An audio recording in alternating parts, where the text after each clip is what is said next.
Write that down. Hello from Tokyo. Hello from Burbank. What's up, Mr. Fumisaito? Hello. This is our latest episode of Write That Down. Write that. I guess we're getting a lot of new listeners out there. Mhm. And if they listen to this our opening segment, the music, they say, write that down for me, write that down for me, write that down for me. They can still hear it, right? Mhm. I want people to know that that's Chris Jericho. Yeah. Yeah. Because for newer, more new listeners out there, actually, that the title of our podcast, Write That Down, came from Chris Jericho's quote. Yeah. 5 years ago? Yeah, something like that. Yeah, 5, Maybe 6 more? years ago. 6 years ago. Yeah, oh, yeah, I know. When you were younger, 5 years is like for for eternity, Right? Yeah, but it was I like mean, I think geez, so. It was like a 5 remember years ago. Yeah, it was from like the Chris Jericho's press conference from Tokyo, the New Japan press conference, and he did this, and then the destroy table and all these things, and like running angle, and he said, "Write that down for me, Saito." Right. So I was taking notes, and we recorded it. So let's use that quote for the title of a podcast program. Hmm. So that's how it all started. Then you composed the music, and now we have this forever. Write that down. That the opening. Our signature, yeah. Yeah. So that's good. Write that down is very journalistic. Yeah. Hey, just like write that down. Yeah, you have to write it down. The reason I'm saying this, write that down, is important is that I teach college courses, right? Hmm. Some of these today's college student, they don't even bring pencils and notes. Yeah. Don't you take notes? I've They seen a just lot of students that like take pictures. Like yeah. take pictures of maybe your notes, like on the Oh, yeah, I don't even use that. the whiteboard. or Not do- a whiteboard, but the PowerPoint. Yeah. Like Yeah, a once smart. you use the PowerPoint, that's uploaded somewhere in like a teacher's office hour, right? Mhm, So they think they can look at it later. mhm. PowerPoint, it's like online, content. But I use like print, handout. It's like a resume, like a lecture resume, and then. Those are the things you can actually sit down and listen to the lecture. You take note from what your professor is saying. That's college. But anyhow, it's important to take note sometimes. You remember that things that way. Yeah. I think so. I mean, They everybody put the has a different. pieces of puzzle together. Yeah, I And mean, people have different like ways of learning and remembering things. So I understand everybody has their own way, but I know what you mean too. And for me, I gotta write things yeah. down. That's why I got my notebook right here, so I can write all our notes down. All Write that down. Timestamps. Yeah, I Yeah, have and a couple also of I these. Huh? came from the generation where in the backstage where wrestlers are giving interview and comments. I take note with my pen, Well, yeah, and of a little bit course. of tape recorder, but you got to Yeah. write it down sometimes. How about this? This is a little bit of a sidebar, but talking about technology and how things used to be. When I was a kid, Yeah, I was learning about pro wrestling and whatever. A lot of the wrestlers backstage, it was really important. It seemed to be really important to have a book for everybody's phone number. yeah, of course. The phone Little number, notepad. Yeah, or like like the fat book, like the fat. Everybody had everybody else's phone number. like Maybe something like this. like something. Yeah, exactly. Everybody had to have the bigger that was, the more status you had. Yeah. But there were some guys that would kind of brag about how many phone numbers they had, and they weren't really, you know what I mean? I got this guy's phone number, I got this guy's phone number, I got the before the emails and the internet and the social media, let alone, of course. Then probably some of the wrestlers' phone number, it was even before the answering machine. Could be. Yeah. Then make sure that they are home, to answer the phone. So let's go after 10, 10. You know what I'm saying? 9:30, 10, they should be home like that. Yeah. And actually saying in Japan, like a moshi moshi and make That's phone right. call. Yeah. And nobody does moshi moshi anymore in this country. I mean, in Japan even. So Not even at businesses. they send you text, emails, Ah, yeah. That's right. or I know. things Okay. online, Mm. apps. Yeah. It's like almost inhuman. And yeah, sometimes, it's good to say moshi moshi and start actually having a phone conversation. Sure. And there was a hand gesture like this, remember? Hmm. I'll call you. Yeah. Yeah. Yeah. Exactly. The gesture for I'll call you. I'll call you back. I'll call you on the payphone. They don't know payphones, okay? I think there's still some payphones in Tokyo, aren't there? Nobody uses. The Right. It's older just guys, yeah. emergency. It's for emergency Yeah, only. like the payphone, like a little box, like a little Hmm. booth you walk in. Yeah. Hmm. Hmm. Anyhow, when doing Bull Nakano's legacy, she is actually very first Japanese women's wrestler to be inducted into WWE Hall of Fame. There were four other male wrestlers before: Antonio Inoki, Tatsumi Fujinami, Jushin Thunder Liger, and Keiji Muto, Great Muta. Yeah, those four. And fifth Japanese wrestler to be inducted into Hall of Fame, but very first female superstar. That's very important. Yeah. And also, Bull Nakano herself taking this WWE Hall of Fame very seriously. She told me that once that she won Red Belt, All Japan Women's WWWA World Women's Wrestling Association Red Belt World Champion, right? Then she went to Mexico and won the CMLL Women's World Title. Then WWF at the time, she had WWF World Women's Title. So she is like a grand slam of world champion, right? And the only thing she really actually, I mean, really take it seriously, wanted to have was to be inducted into WWE Hall of Fame. So she's taking this very seriously. Yeah. She's been wanting this for, yeah, like quite some time. Yeah. And we talk about Bull Nakano's legacy, from 1990s, right? But when you talk about things from 90s, we're talking easily from 30 years ago, huh?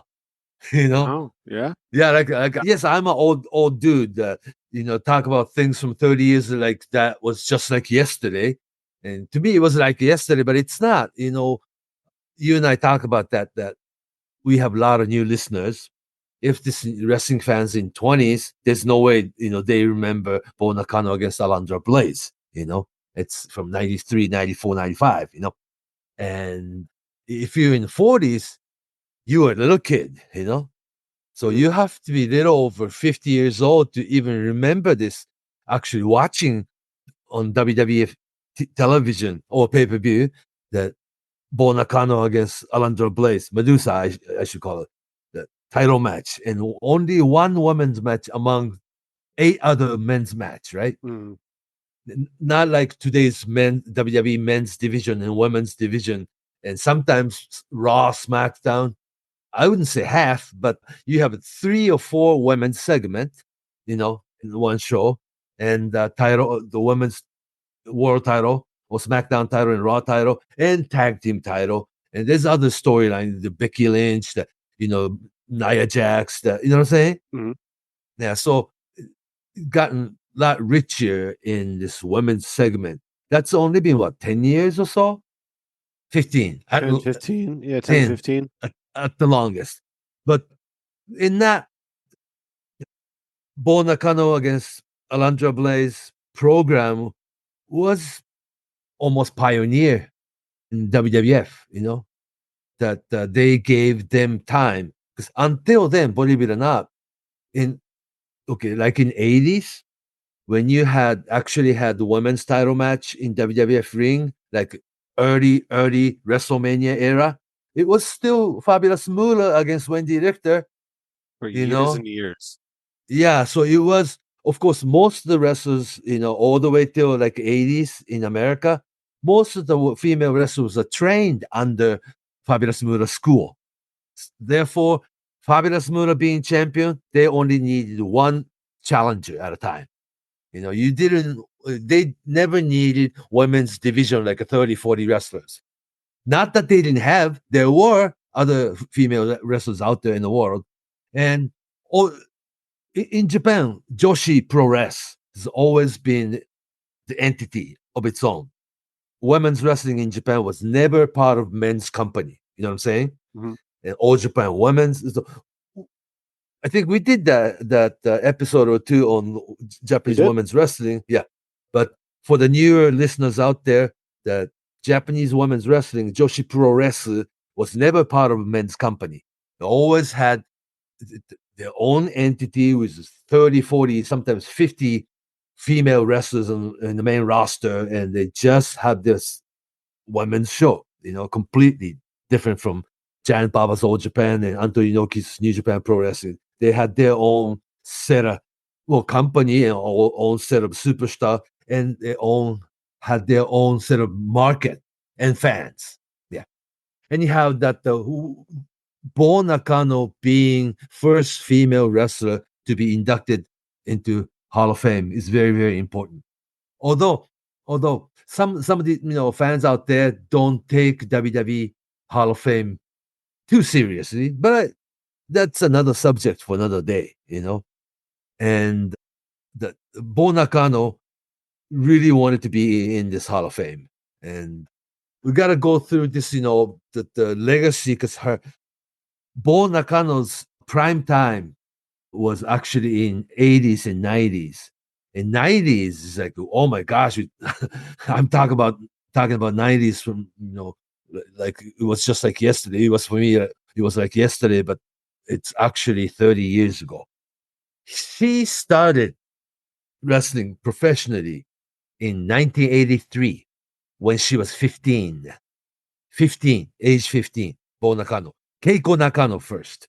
She finished 9th grade and didn't even go back to school for 10th grade. She signed with All Japan Women's before her 16th birthday. She was still 15. Yeah. That's young, huh? Pretty young. And she was spent rookie year, much like New Japan's Young Lion. Keiko Nakano was just regular bathing suit type, wrestling gear, no gimmick or anything like that. But February of 85, she was recruited into then Gokuaku Dome of Dump Matsumoto, the legendary Dump Matsumoto. Then I remember the time that the February of 85, young Bull Nakano, Keiko Nakano at the time, she went into this beauty, parlor and had the half of her head shaved as a half mohawk. That was the day she became Bull Nakano, and she was 16?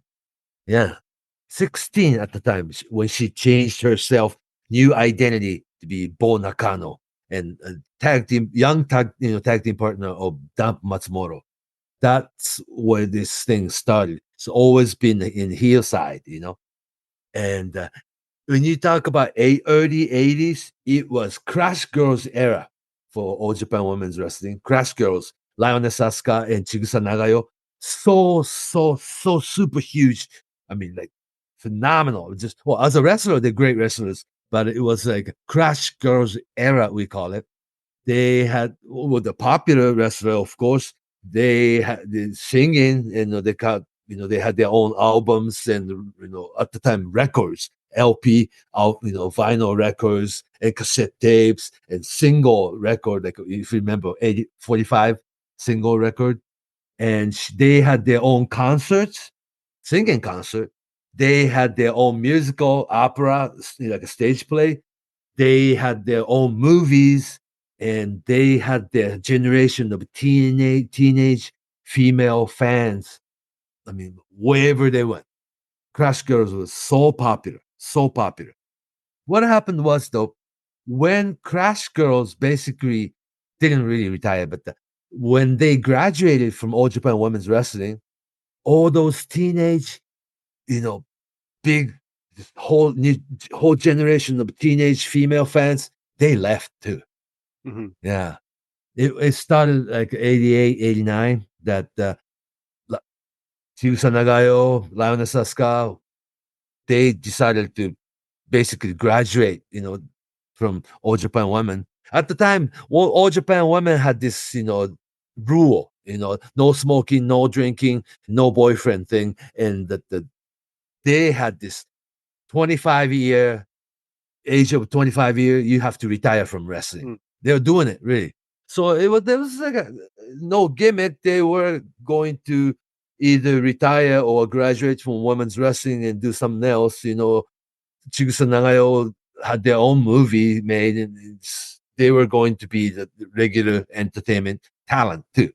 But when Crash Girls left All Japan Pro Wrestling, like I said, generation of female teenage fans, they all left. Oh my gosh. And business of All Japan women really nosedived for a year. Yeah. Yeah. Because all these very marketing and marketed well, they're so popular, but they took their fans with them when they left. And All Japan women needed new star, and they made Mitsuko Nishiwaki as a WWWA Red Belt World Champion, but it wasn't big success until it was January of 1990. Heel Bull Nakano beat Mitsuko Nishiwaki to be the Red Belt World Champion. That was Bull Nakano's first reign. Bull was born in January 8th of 1968. The title when she became, Red Belt World Champion, January 4th of 1990, meaning that it was just a few days before her 22nd birthday. She was only 21 years old. Superstar Bull Nakano had, the blue makeup, just your picture perfect Bull Nakano. She was 21, 22. Very early bloomer, huh? Yeah. Well, of course, she started when she was 15, but she was actually responsible of bringing male fans into the building. Very successful. See, I was involved, to Weekly Pro Wrestling magazine, and at the time there was another monthly magazine called Deluxe Pro Wrestling. Deluxe Pro Wrestling only basically dealt with women's wrestling. Crash Girls, era, the magazine, the monthly Crash Girls, and all these things that they were popular, but I could not really sit in Korakuen Hall when Crash Girls was so huge because it was all female teenage fan doing it, just choreographed chatting and then just wearing matching kimono, matching happy gown for Pom this poms. pom pom. Yeah, it's like they had the yeah. You see it in the video, right?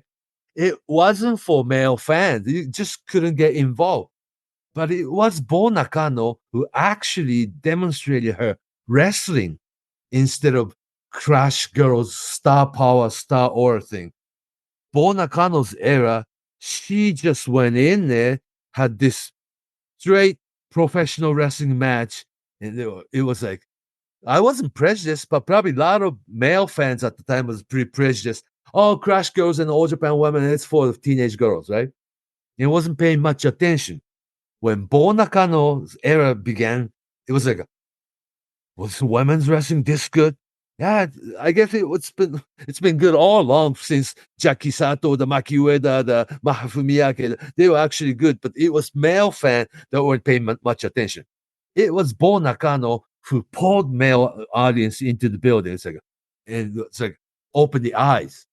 Wow, we did not know, and therefore Bo Nakano era began. 1990, 91, 92, 93, until she dropped the belt to another paint, Aja Khan. Yeah.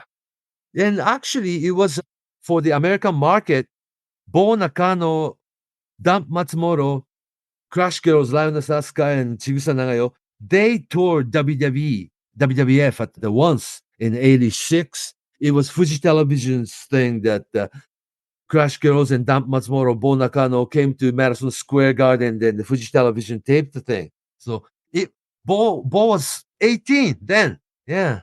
Did they do something at the Boston Boston Garden too? Garden. I think so. Yeah, but Some it was mainly they used WWE platform to film things for Fuji Television at the time. mm, But they did come in for Madison Square Garden, like Madison Square Garden, and that was her first experience. But this Bull Nakano era almost started accidentally, right? Because they weren't going to make heel a world champion. That's why Mitsuko Nishiwaki was, the world champion after Crash Girls era. But it just wasn't making it, and it was Bull heel though, the dress like heel, the work like heel, but she had this very convincing pro wrestling match that the captured male audience, like, wow, we didn't know, the Bonacan was this good, the women's wrestling being this good, and kind of prejudice, right? But yes, it was Bonacano.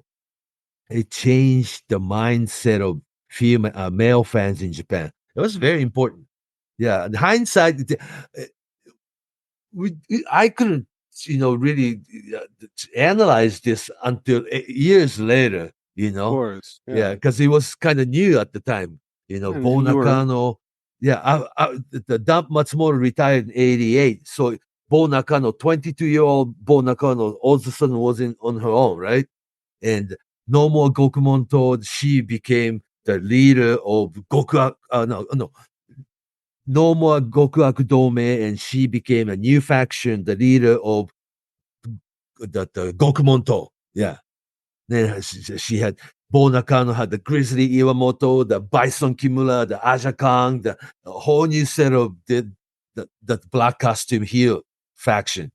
And it was a heel faction that led this. All the male fan migrated into the building. We got to watch women's wrestling now. Yeah. mm, And it just opened the eye. It was interesting because when you talk about 88, 89, 90, it was like a UWF era too. mm, In the male wrestling, UWF, I'm talking about Akira Maeda, Nobuhiko Takada, the Fujiwara, they're doing like a almost MMA looking wrestling in New Japan ring, and all these things. And then around the same time, Onita started this death match, like on the way in the other side of spectrum. You got a UWF like wrestling, you got an Onita style wrestling, and you already had this establishment. Anthony Inoki's New Japan Pro Wrestling, Giant Baba's All Japan Wrestling. It's got old traditional professional wrestling. So there are a lot more to it than what we see. Then it really opened our eyes that we should really pay equal attention to what's going on in female women's wrestling part. And Bo Nakano was really responsible that she was just as good as any male superstars out there, if not better. Are you following me? Yeah. And that era was pretty violent, just as much as any UWF of the time or whatever Onito was doing. before there was such thing as MMA. In the UWF, Maeda, Takada, Fujiwara, Yamazaki, these people are doing the closest thing to MMA, huh? The women were dabbling in both too. There was a Yeah, little all bit. Japan women. Yeah, you're probably talking about the kickboxing match between Medusa and Aja Khan. That's a great Kickboxing rule. example. Yeah. Yeah, kickboxing rule. Two wrestlers though, but it actually had not work. Straight kickboxing match between Aja Khan and Medusa. It was like some something really serious. But it really proved that, women's wrestlers are nothing no less than male wrestlers, Hmm. They really proved that. And All Japan Women Company at the time was running anywhere from 200 to 250 shows a year. More shows than men's group. So, and that's up and down Japan. Countries. It's not just Yeah. big Tokyo shows. It's No. All Japan Women is a kind of company that the wrestlers and the staff, they build the ring, they build their own concession, they clean up the place and they pack up and then they put everything back in the truck and get on the bus and go to next town and do it all over again tomorrow, kind of thing. Like very like fundamental, like old fashioned pro wrestling, professional wrestling company. Yeah. And all female. Very unique, huh? And Medusa got involved and did all that, building up a ring and build the concession stand and then stand on the concession, sell your own gimmick too. And between matches, there's a intermission, and the wrestlers start come out and sing too. Mm-hmm. Aja and Bull Nakano didn't really sing, but Medusa did that too. Yeah, and I'm not sure how many fans realized the singing part of women's pro wrestling. It's been all Japan women, but only. But in terms of the genre and singing, it's pretty normal. It's a regular part of what's going on. All Japan women's wrestling since 70s. Yeah, Yeah, or beauty idols. pair. Yeah, beauty pair. Yeah, of course. Yeah. Everybody else who followed it. Yeah. Then actually they were selling this mini, singles record, concession. They buy it, and wrestlers are always, at the concession. They buy your album, record, or cassette tape or poster. They're right there and sign autograph on it. It's just in that probably they were going like a decade ahead of the time, huh? Yeah, because even New Japan and Old Japan for the longest time, wrestling merchandise only meant T-shirt and keychains. Now they sell everything, right? But Old Japan women, they were selling a lot of just merchandise, gimmick, and wrestlers themselves would go around the audience crowd and selling it, and very self-sufficient company. Never flew, never be on bullet train or anything like that. They are on this tour bus every night, town to town to town to town, and so they were very self-sufficient, and then they didn't really spend a lot of expense, and they were in the cheapest hotel every night, and they go to next town and do it all over 250 shows or 300 shows a year. And Bull Nakano was the big superstar that era. Yeah, anywhere you went, and when you talk about like leading this kind major women's wrestling, women only, 40 wrestlers in roster and 30-40 other staff, wrestlers, ring crew, the sound guy to a concession, and or the ring and the steel chairs, they had the 300 folding chair in that truck too, because sometimes they run shows in the middle of nowhere, like open space. Sure. They set up the ring, they set up their own chairs. Like, they carry 300 to 500 chairs in that truck too. But it was wrestlers and young wrestlers and rookies and the stars all got together. They build the ring, they run the show, they wrestle, and pack up and leave again. And Bull Nakano was like the head honcho of that when she was what, 22, 23? Yeah. See, she's 56 now, okay? She's 56. And but Alundra Blaze Medusa against Bull Nakano in America was 30 years ago.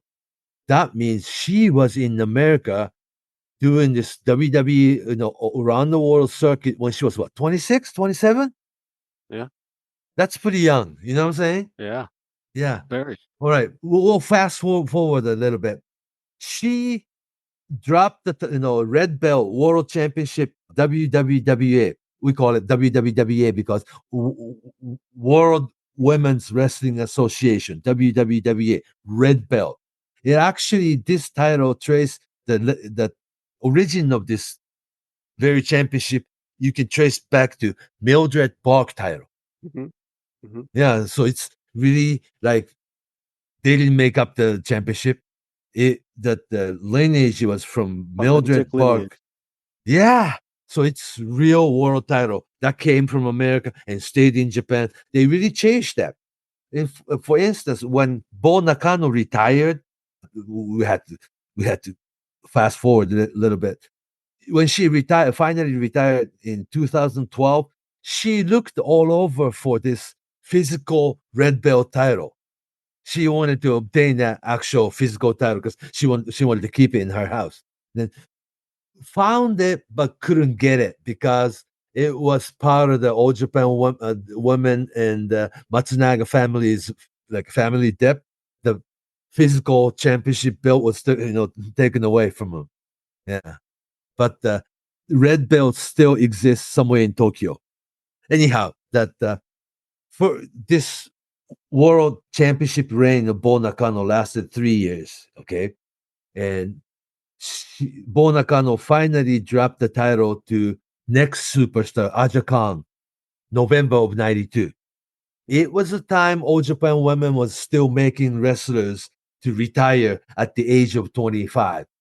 She dropped the world title to Aja Khan at the end of her age 24. Then actually she already accomplished everything there to accomplish for All Japan Women. Then she did not want to retire. And wrestling is the only thing she admitted that this is the only thing I could do. Then she decided to graduate from All Japan Women, then went to Mexico first. Went to Mexico and won the CMLL, not a very traditional title, right? Mm-hmm. CMLL Women's World title in Mexico. Then came back, and there was a WWE tour in Japan. It's called Mania Tour in May of 1994. At the time, WWE, WWF didn't have TV, only VHS video, the Coliseum video series, no TV, just magazine coverage. And, UWF and Inoki and this, the Misawa era had begun, and Japanese fans were still kind of prejudiced about WWF. And that's not that good, right?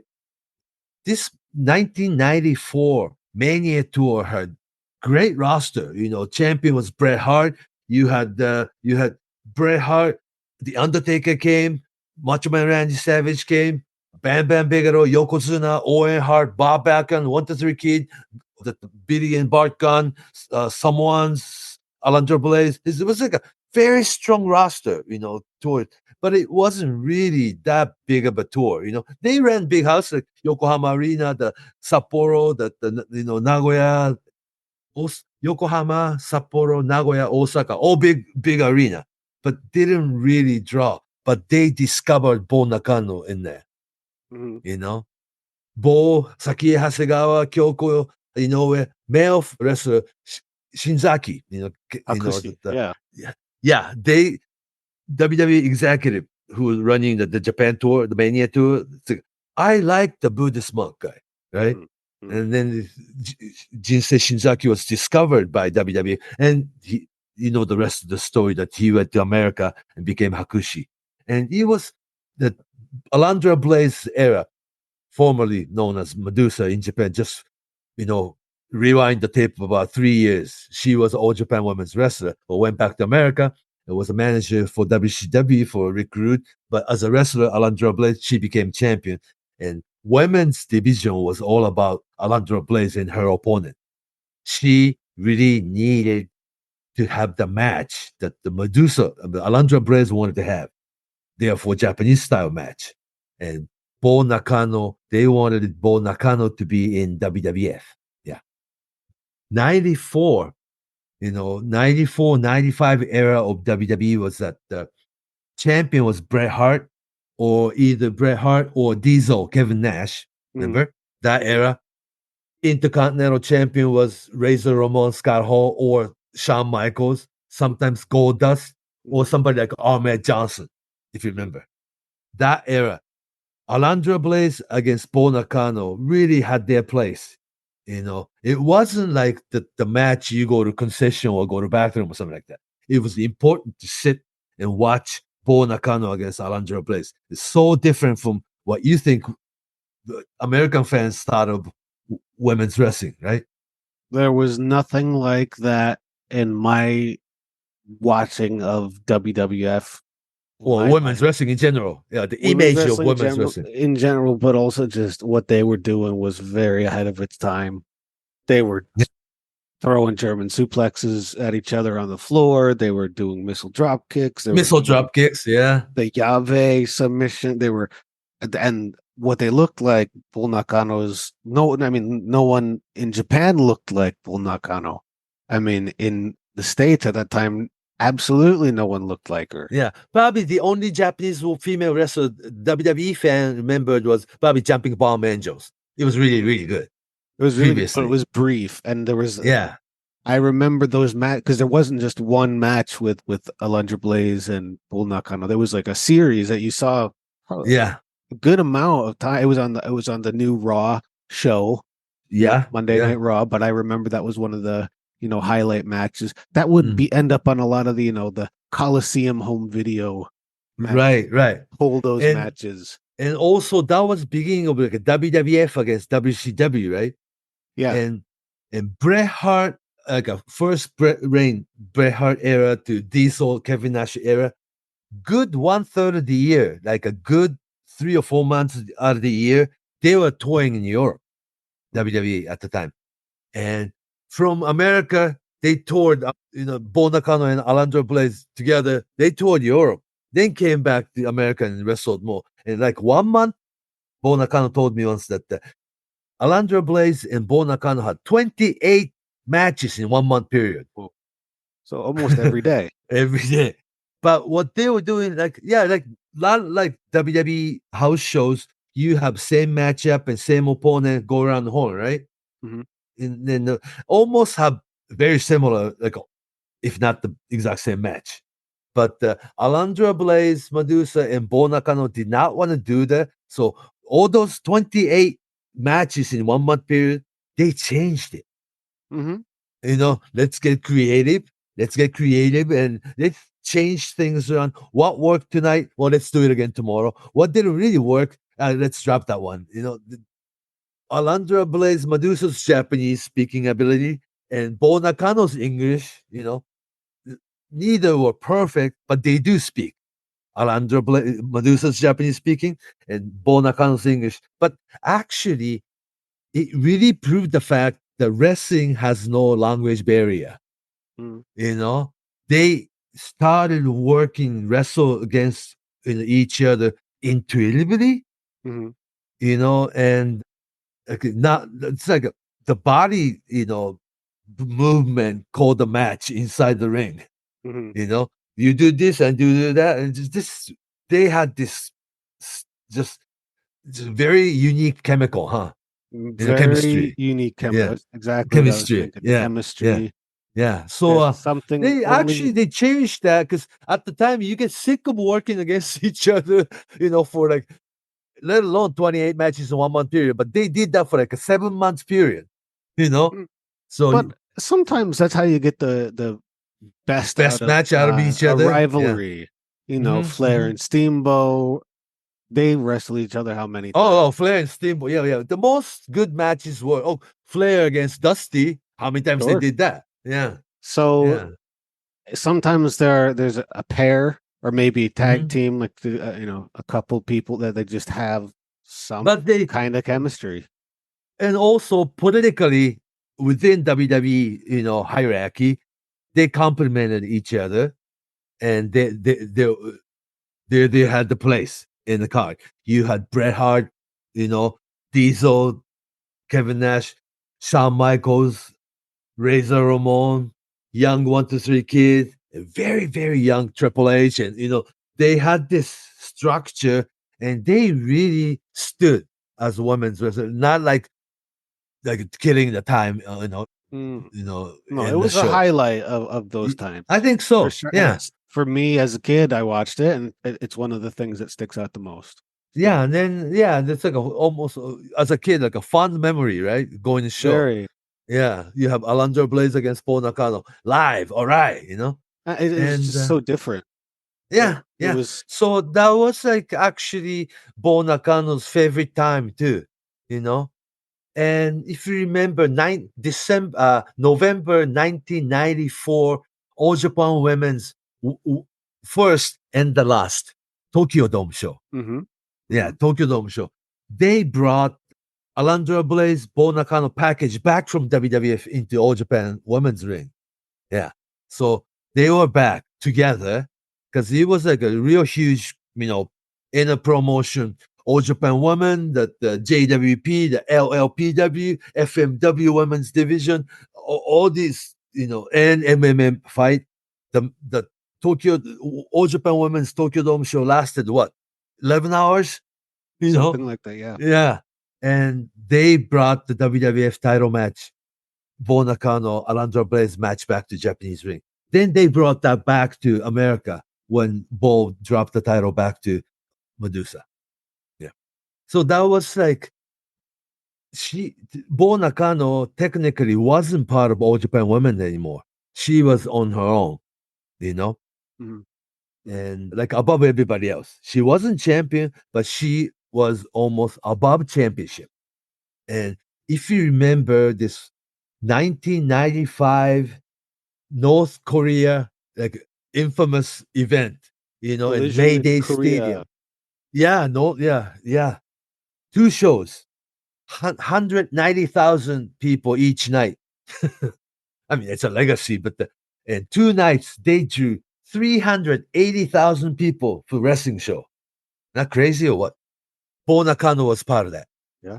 See, people remember match. Antonio Inoki against Ric Flair for the first time and last time ever. Mm-hmm. In front of North Korea of all places, and entire WCW and Eric Bischoff crew was on it, and New Japan crew was on it, and actually 4 women's wrestlers: Bull Nakano, Akira Hokuto, Manami Toyota, and Mariko Yoshida. 4 Japanese wrestlers on that tour.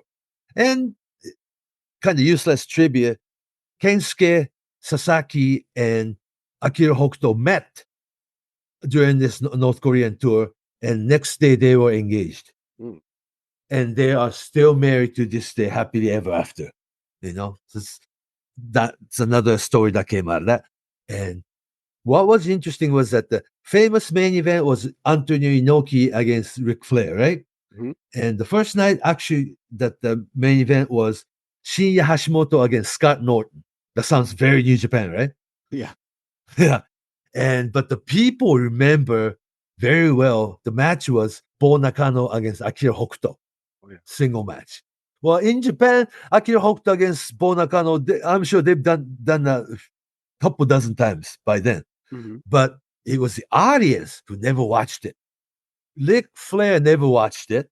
Eric Bischoff never watched it, women's wrestling. And Road Warrior Hulk was like, I like Bull Nakano. I want to make a tag team with him.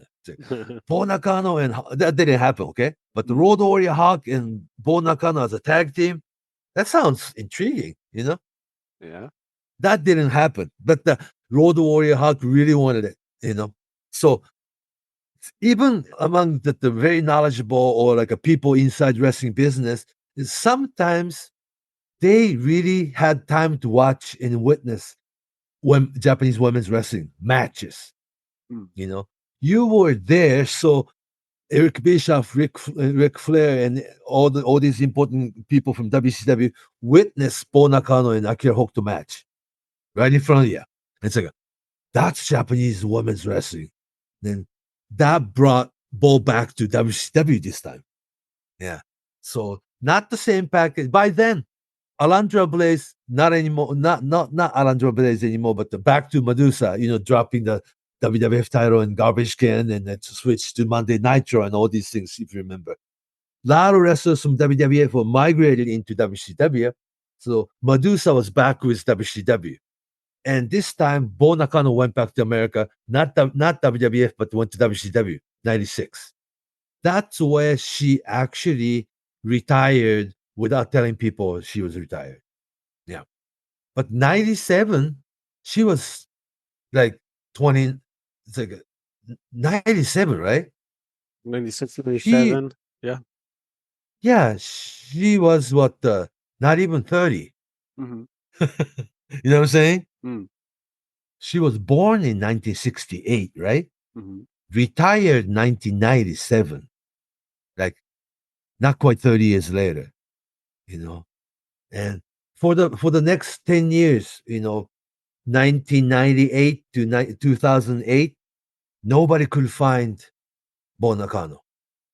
I heard the story. She was living in Orlando, but not talking to anybody from wrestling industry. She was playing golf. Hmm. And WWE, it's much like Major League Baseball. They give you very good visa, stamp. Sure. Yeah, working visa. But the status was really the good one that she obtained green card in America, so she could live, right? And what she wanted to do after wrestling was to become professional golfer this time, Mhm. you know. Then she had training and like a professional licensing. She did become lesson pro. The lesson pro is like a professional golfer to train amateurs, but not the top ranked professional golfer to be in major tour. Sure, not a competitor. Right. But she was in Orlando for like 9 years. And I was told that Bull Nakano wouldn't see anybody from wrestling.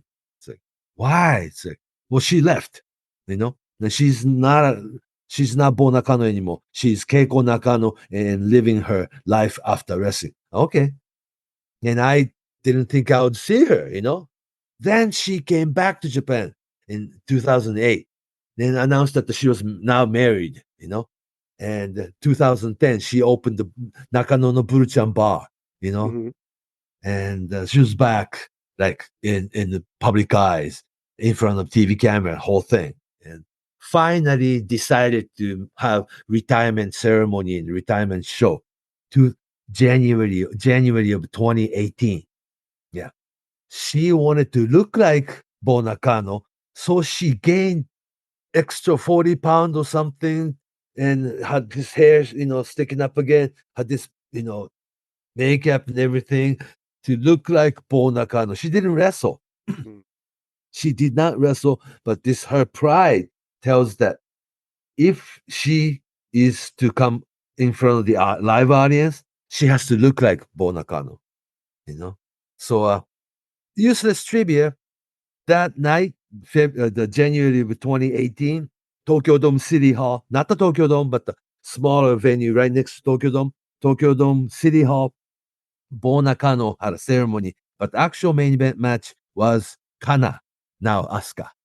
Yeah, before her, tenure was WWE. Yeah, Probably and right before? Right, yeah, 2018. yeah. She was already there, yeah. That year she went 2018. January 8th of 2018. So it was right before she, her trip to America then. Yeah, Oh. because Shinsuke Nakamura started 16 and main roster 17, right? Mhm. So it's got to be the following year. Mm. Yeah. But anyhow, that was Kana, Asuka, Yes. yeah, who headlined Bull Nakano's retirement show. Now that another 10 years have gone by, like 12 years to be exact, that she was telling, her friends, Bull Nakano was telling her friends, she won the red belt, All Japan Women's World Title, WWWA. She won the world title in Mexico. She won the WWF Women's title in America. The only thing she hasn't won was Hall of Fame. Mhm. Yeah, she was taking this very seriously. Then this back in this now it's 3 months, 2 months ago, very early January of this year, WWE wanted to have Zoom meeting. It's like Zoom meeting, and it was like, what's it about, right? We are inducting you into Hall of Fame this year. So, wow, and then she really took it seriously. Yeah.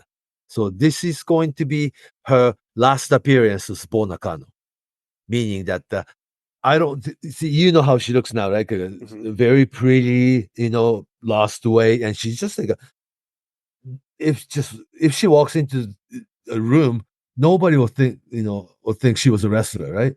Mhm. I mean, she looks pretty and it's very feminine, and the hair's Very long and everything. Yeah, different physical appearance. yeah. Bull But Nakano.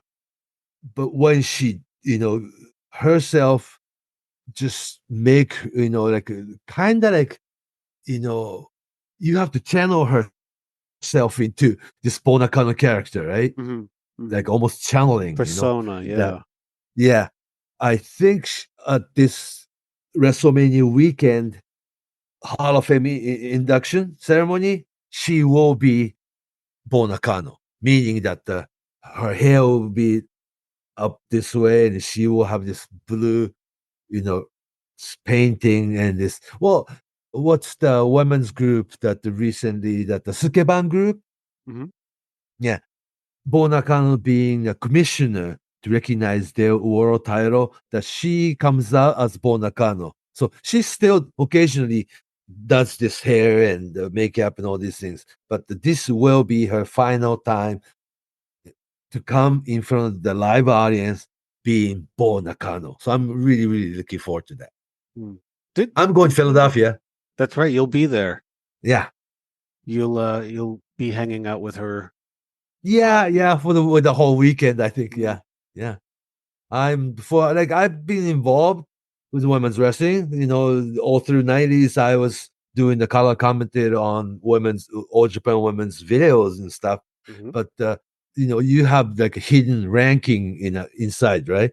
Who is the number one and number two, and who's the biggest third, and whomever. And in my book, Bull Nakano has always been number one superstar. Past, present, future, I don't know, but in my mind, Bull Nakano's always been the number one women's superstar. Yeah, fair to say. Kind of, yeah. I think so. That was my Bull Nakano story. Yeah, she's been doing this ever since she was 15 years old. She got her first world title when she was age 21. And when she was traveling all over the world, she was still in her 20s. Oh my gosh, into early 30s. But today's wrestler, let's think about somebody's 26 years old. That's young wrestler. Mm-hmm. Yeah. Mm-hmm. But when Bull Nakano was 26, she had this presence of real superstar veteran, main event, multi-world, world champion. It's like she had this something about her. It looked like veteran that she's been doing that forever, ever since she was 15 years old. But something about her or the way she carried herself, She had the charisma. She had an aura. Oh, superstar. Yeah. So and the nunchucks. Oh yeah. We didn't talk about her nunchuck ability. Yeah. And also, when she was 240 poundish, she was doing moonsault too. That's right. And guillotine leg drop. Guillotine leg drop, the famous one. And it was 1990 at the Yokohama Buntai. There was Bull Nakano against Aja Khan. There was a series of matches. Cage match from the top. Yeah, from the top of the cage. The 20 feet? Top of the cage. She dove off, leg dropped at Aja Khan. Then she bounced up, back up. That length, not a crossbody, but the guillotine leg drop from that high. Yeah. That's on video. So, somebody should find it in YouTube. I believe it's on YouTube. Yeah. But it was before. I mean, we kind of see it. We see it more and more, every few days almost. Yeah. Whatever. Yeah. That's not a comment on anything. It's just what it is. But back then, that was almost unthinkable. It was almost unthinkable. Whomever did the first should have credit, Right. If somebody watched some young wrestlers or independent wrestlers out there, watch the video, and I got to do it this weekend, you're not original. This was before ECW. This was you only saw it if and also tape trader, VHS, no internet, no emails, or if you saw them on WWF. Yeah. But the footage exists, and it's all there. So I can't say what was Bull Nakano's best match, because there's like a different era, different period, different opponent. They're all good, and but the Bull Nakano is not going to wrestle again. So all we can have is that her, matches and on the video from 80s and 90s. Yeah. There are plenty. Yeah. Yeah. And this time she will come in front of WWE audience, WWE Universe. And this is her final chapter, being Bull Nakano and finally being inducted into WWE Hall of Fame. Big. Yeah, Very big. I think so. I think so. Yeah, well, like you and I talked about, yeah, some people dispute that the WWE Hall of Fame only WWE, right? But it's still biggest Hall of Fame, ceremony. Yeah. It's And meaningful to her, and I think it's meaningful to a lot of people. So yeah, should be good. And congratulations to Ms. And first female wrestler from Japan Mhm. to be in That's there. right. Yeah. So she's always been the pioneer. Yeah. Very much so. Very much so. Yeah. Wow. Yeah.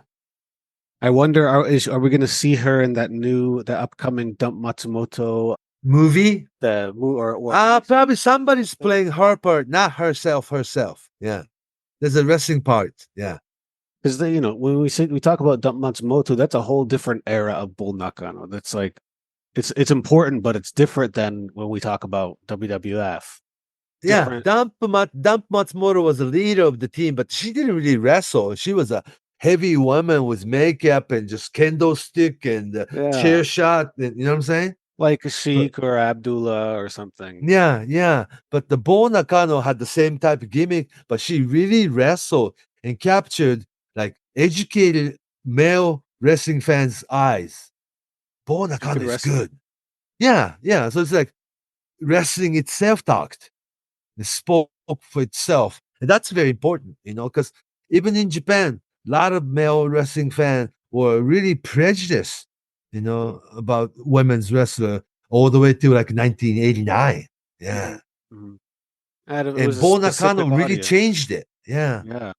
Bull Nakano really grabbed them by the head. He's like, watch my match and no explanation needed. You just sit through Bull Nakano's wrestling matches. Like, this wrestler is good. Yeah. So that was like like I opened my eyes too. The Bull Nakano is so special, very special. Mhm. So that was it, and I hope that this episode of our Write That Down podcast was informative and somewhat educational. And if Bull Nakano happened to be some name from 30 years ago, you don't know much. Just it's worth going out of your way and find Bull Nakano footage and watch. Don't skip it. Watch the entire match. She is every bit as good as your Ric Flair in her, his prime, or Bret Hart's storytelling matches, and no language barrier, which is a beauty of professional wrestling, and no gender barrier. How's that? Yeah. So she's all that. I think it's going to be exciting to see the induction. When is that? That's Friday night. Oh, that's this Friday. Like no. The night before WrestleMania so day about one. 2 weeks from the night we are April 4th. Yeah. April 4th. April 5th. April 4th, 5th. Yeah. The Friday night. Okay. Yeah. Same building right after SmackDown. Yeah. Yeah. It's exciting. Yeah, we'll have to do a special episode. Yeah. Oh, the Philadelphia would be really crazy because WrestleCon's there. Yeah. That Battleground Championship Wrestling, that Philadelphia Wrestling Company doing ECW reunion at they don't call it ECW Arena anymore, but different name, but the building is the same. And a lot of Stardom still has that Philadelphia shows. A lot of shows all weekend, if not WrestleMania night 1 and night 2, and Hall of Fame, SmackDown, and you have 15 other wrestling shows in town that weekend. It'll be really crazy. I'm gonna be get your energy up for that. Yeah, it'll be exhausting. Okay, yeah. Okay, so before we wrap this one, we want to find you on social media. Where can we Fumi Saito on Facebook or Fumihiko Dayo on Twitter, X I should say, at Fumihiko Dayo, Fumihiko Dayo, Fumihiko Dayo, or just Fumi Saito on Facebook. I do have Instagram, face Fumi Saito, no space, 2001. And Send us questions. We'll be doing a Q&A episode. yeah, that's right. So email us. You can email thisiswritethatdown@gmail.com. That's where you can email the questions, and we'll see those. And All right. we're gathering those together. So until next time, we'll take So long from Tokyo.